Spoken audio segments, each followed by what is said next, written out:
You worked for years to buy that second property. You saved the deposit. You navigated the mortgage stress tests. You renovated the kitchen yourself on weekends while everyone else relaxed.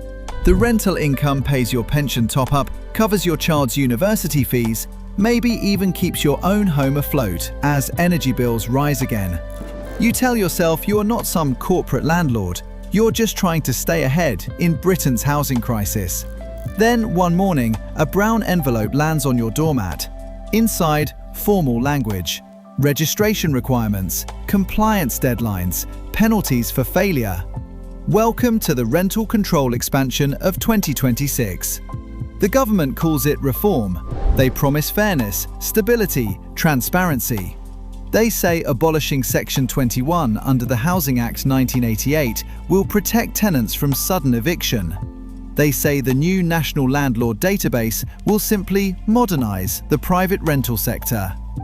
But you need to understand what this actually means for you, not the press release. Because when Section 21 disappears first and tribunal reform lags behind, the balance shifts overnight. The trap snaps shut. You lose the fastest legal route to regain possession, yet the system that is supposed to replace it is still overloaded. And in 2026, with bankrupt local councils issuing Section 114 notices and frozen thresholds squeezing public finances, the incentive is clear. They need revenue, they need control, they need data. So before we go any further, subscribe right now. Not for me, for you. Because we are fighting a system that increasingly treats small landlords as a revenue stream, and your support is our shield. Every share spreads awareness. Every comment builds collective defense. This is public service journalism. Now, here is what they are not saying loudly. The proposed landlord database requires registration before a tenancy even begins, under the Local Government Finance Act 1992 and expanding regulatory powers through secondary legislation. Councils already cross-reference council tax records, licensing data, and planning use classes. The algorithm flags your property. Empty too long? Flagged. Short tenancy turnover? Flagged. Extension without updated planning paperwork? Flagged. You think you are safe because you follow the basics. You are not. This is where the cruelty of the system truly shines. The database does not exist in isolation. Data flows. Land Registry, HMRC, Property Income Declarations, Energy Performance Certificate registers, Smart Meter rollouts. In 2026, digital integration is no longer theory. It is operational policy. And when rents sit at record highs and supply remains tight, the political appetite to rebalance the market grows sharper. Frozen tax thresholds since 2021 quietly drag more of your rental income into higher bands. A stealth tax by design. They insist this is not an attack on property ownership. They insist it targets rogue landlords. But 20 to 25% of smaller landlords already consider selling before implementation. Why? Because uncertainty kills investment. Because compliance risk multiplies. Because once the system builds a national register, enforcement scales. You think this debate is abstract, parliamentary, distant. It is not. It is administrative. It is algorithmic. It is personal. Now, I will show you exactly how they track you, how they calculate your exposure, and how an ordinary retired landlord can lose £18,000 in backdated penalties in a single sweep. Last time, we left you staring at that brown envelope and the quiet reality that the database is not just paperwork, it is power. Now let me show you how that power operates in 2026. You assume enforcement means a council officer knocking on your door. It does not start there. It starts with data. Councils increasingly cross-reference land registry titles with council tax classifications and electoral roll movement. The algorithm flags your property when tenancy deposits register under the Tenancy Deposit Scheme, but no corresponding landlord entry appears on the new database. That is Stage 1. Stage 2 escalates quietly. HMRC property income declarations under the Income Tax, Trading and Other Income Act 2005 get digitally compared with declared rental addresses. Discrepancies trigger automated review. Stage 3 moves deeper. Smart meter occupancy patterns, increasingly accessible through data sharing agreements framed under the Digital Economy Act 2017, can indicate continuous rental use where licensing records show none. Add open banking risk profiling and credit reference occupancy modeling. You are mapped. You are scored. You are ranked. You think you are invisible because you own only one flat. You are not. This is where the cruelty of the system truly shines. Let me tell you about a retired grandmother in Leeds, a widow who owns one ex-council terrace she rents for £875 a month to supplement her state pension. She abolishes Section 21 in her head long before Parliament does because she rarely uses it. She trusts her tenants. But she misses the new registration deadline by 4 months because the portal launches in phases and her email goes to spam. The algorithm flags your property. In her case, it triggers an automated civil penalty notice under Housing Act enforcement powers expanded through secondary regulation. The council demands £5,000 for operating an unregistered tenancy. Then they review past compliance. They discover her property required a selective license designation 2 years earlier under local authority schemes. Another £2,500 penalty for non-licensing. They review gas safety certificate upload timing, an administrative breach, £1,200. Suddenly, the total stands near £8,700 before legal fees. But it does not stop there. Because the abolition of Section 21 has already taken effect, she cannot regain possession quickly when rent arrears begin. She files through the first-tier tribunal. Backlog stretches to 8 months. Rent arrears accumulate to £7,000. Mortgage payments continue. Insurance premiums rise because insurers price regulatory risk into landlord policies. By the time possession arrives, she faces nearly £18,000 in combined penalties, arrears, and legal costs. No criminal wrongdoing, no rogue behaviour, just missed compliance in a year when bankrupt local councils scramble for revenue after issuing Section 114 notices. The trap snaps shut. You might say, I would never miss a deadline. I check everything. But the sequencing is the danger. Section 21 removal first. Tribunal reform later. Database rollout in stages. Guidance updated quietly. Consultation documents revised. The system moves faster than ordinary people can track. Frozen thresholds mean your rental income, once basic rate, creeps toward higher rate bands. A stealth tax compounds regulatory fines. You feel squeezed from both sides. And here is the myth that lulls landlords into complacency. You believe that if you are small, if you are decent, if you have never evicted unfairly, the enforcement net will focus on the big institutional operators. That belief is dangerously wrong. Automated systems do not prioritize morality, they prioritize discrepancy. Scale makes you easier to process, not safer. You think you are safe because you are small. You are not. The myth we exposed is simple and seductive. Small landlords fly under the radar. You believe enforcement targets the corporate giants with portfolios in the hundreds. You tell yourself one terrace, one flat, one buy-to-let does not justify the system's attention. That myth dies right here. Automated enforcement does not care about your size. It cares about mismatch. Under the Local Government Finance Act 1992, councils already run council tax analytics. Under the Housing Act 2004, they enforce licensing and safety. Under the Digital Economy Act 2017, data sharing expands between departments. When those streams merge inside a national landlord database, scale becomes irrelevant. If your property produces rent and your registration lags, the algorithm flags your property. No officer weighs your character. No one considers that you fixed the boiler yourself on Christmas Eve. The code sees discrepancy.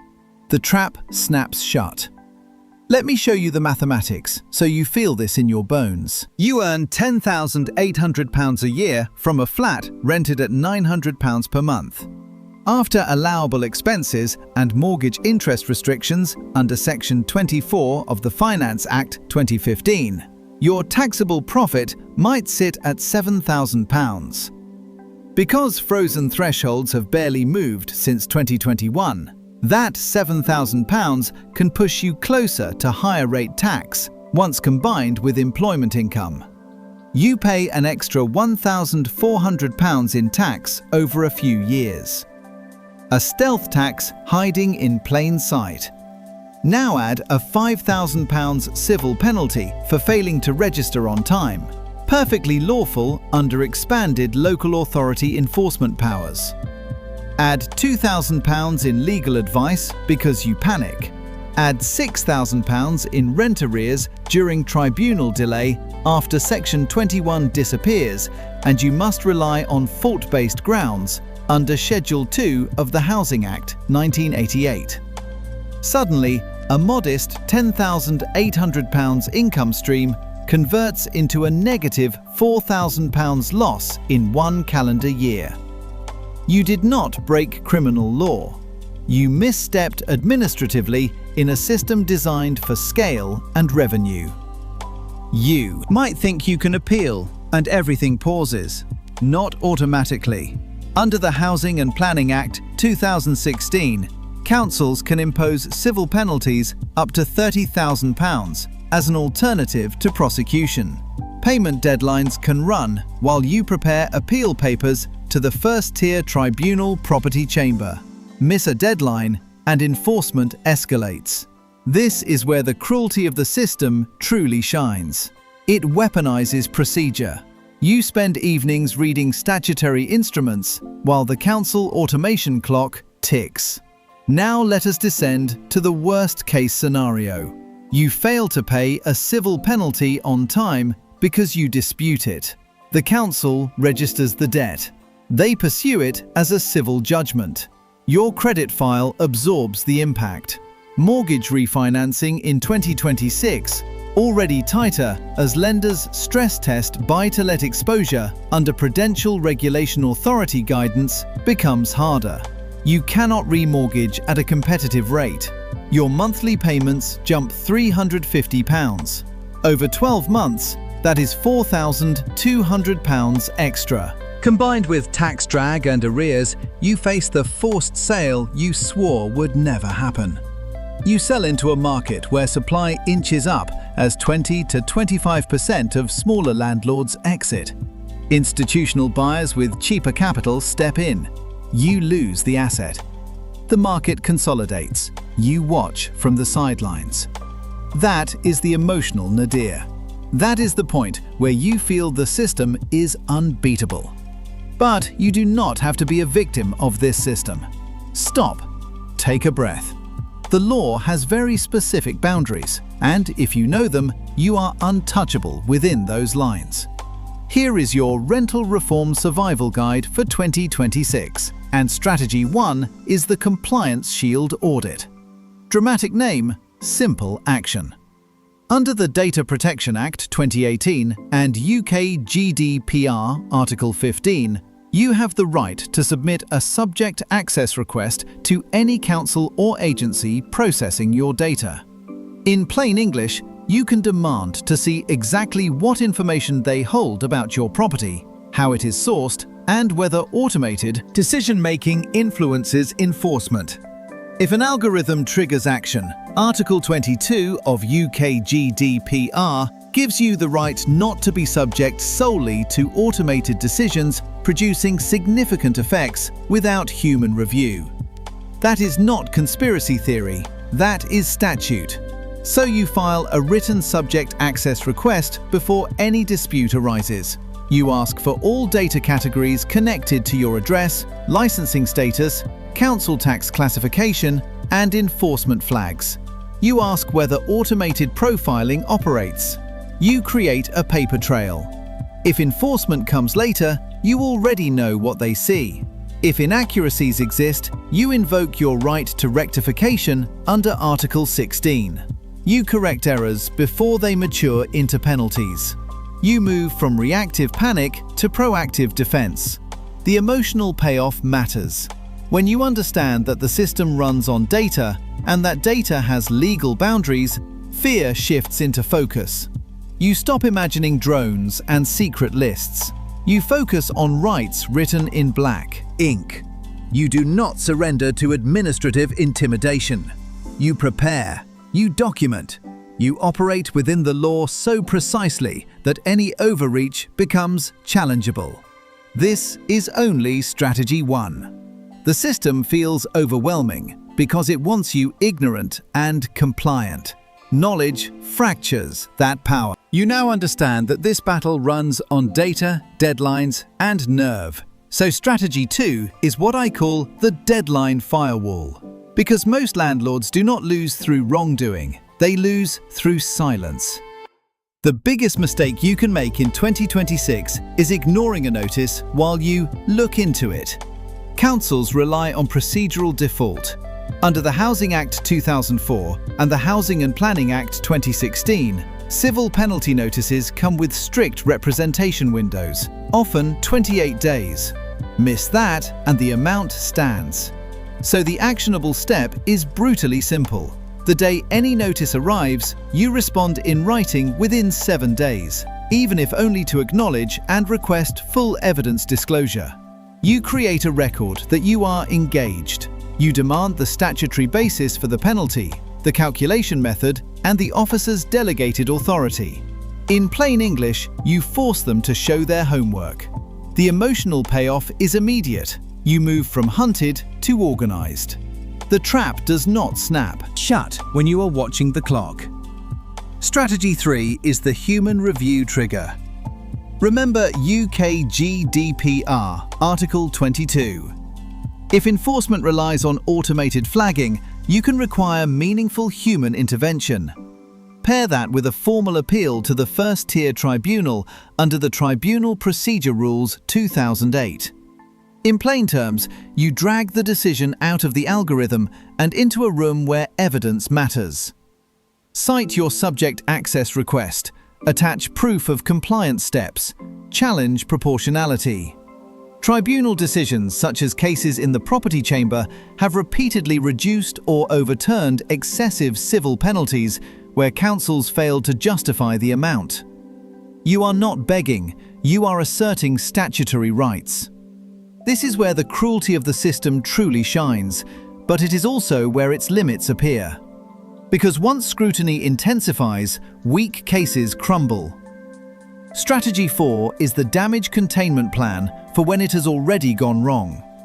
Perhaps a penalty stands, perhaps arrears mount because Section 21 has gone and possession delays hurt.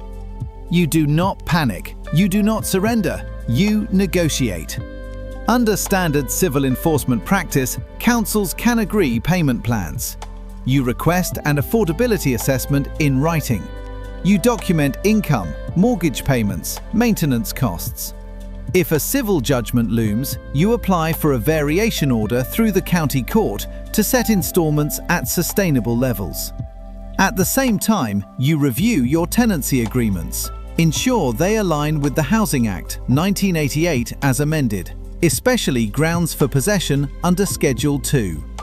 Tight documentation now prevents deeper loss later. The emotional payoff is survival. You stop the spiral before forced sale becomes inevitable. Strategy 5 is structural repositioning. This is not about evasion, it is about lawful resilience. Review whether holding property personally still makes sense given frozen thresholds and tax drag. The Inheritance Tax Act 1984, the Finance Act changes to mortgage, interest relief, and corporation tax rates all interact differently depending on structure. For some landlords, Incorporation, under proper advice, can stabilize long-term exposure. For others, simplifying and reducing leverage is safer. The actionable step is to obtain tailored tax advice before the 2026 implementation deadlines harden. You make decisions from strength, not panic listings. Now step back and see the moral shape of this. The state tells you reform protects tenants, and tenant security matters. But punishing ordinary compliant landlords for administrative missteps while bankrupt local councils scramble for revenue is not justice. It is extraction. It is a wealth grab dressed as modernization. The system only wins if you comply in ignorance. If you know nothing about Article 22, if you miss deadlines, if you assume being small makes you invisible, you think you are safe. You are not. But you are powerful when informed. So memorize this. Subject access request. Written. Response within 7 days. Demand human review. Lodge tribunal appeal if needed. Keep immaculate records. Do not rely on goodwill. Rely on statute. And now I want to hear from you. Are you planning to sell before these reforms bite? Have you already received compliance letters? Share your experience in the comments, because collective intelligence protects everyone watching. We are building a defense network in plain sight. Subscribe, not as a vanity click, but as a public service mission. Because 2026 will test every small landlord in this country. Stay strong, know the law, and register before they register you. I will see you in the next one.